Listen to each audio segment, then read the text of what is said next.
There were rumblings that guests at Mar-a-Lago seemed to know something big was on the way. But a week ago tonight, would anyone at the White House have guessed or told you that we'd be where we are now?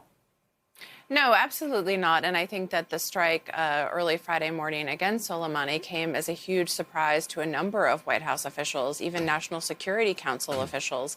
And what was fascinating to me was that the people who were in the loop were largely, Mar-a-Lago members had some sort of hint maybe something was happening.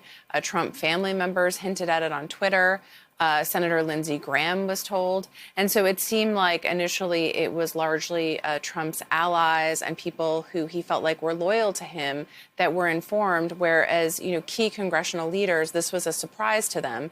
And I think that what we're going to see this week as Congress returns to Washington from the holiday break, I think we're going to see more and more congressional leaders clamoring for a sense of why the president decided to do this strike now, why the timing was it for, and what was the justification at this point?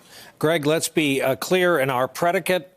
This president has trashed intelligence agencies. Having established that, what is your reporting on how thick the intel was on this strike? We obviously knew where he was. How did we know his intention? Yeah, it doesn't look like, Qasem Soleimani was not somebody who took great pains to conceal his movements across the Middle East. He often took selfies that he would post later on his whereabouts on the front lines of battlefields and so forth.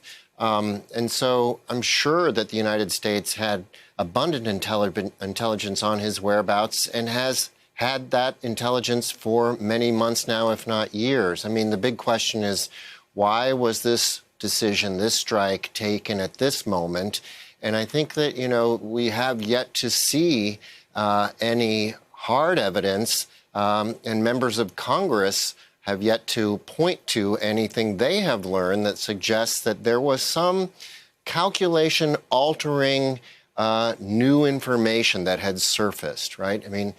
Sure, Qasem Soleimani was leader of an organization that is responsible for the deaths of hundreds of American servicemen. That has been true for a long time. The question and the calculation for a president is what is the smartest thing to do for the country's security?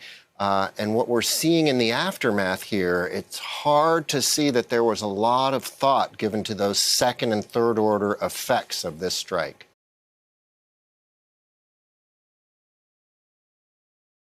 Hey there, I'm Chris Hayes from MSNBC. Thanks for watching MSNBC on YouTube. If you want to keep up to date with the videos we're putting out, you can click subscribe just below me or click over on this list to see lots of other great videos.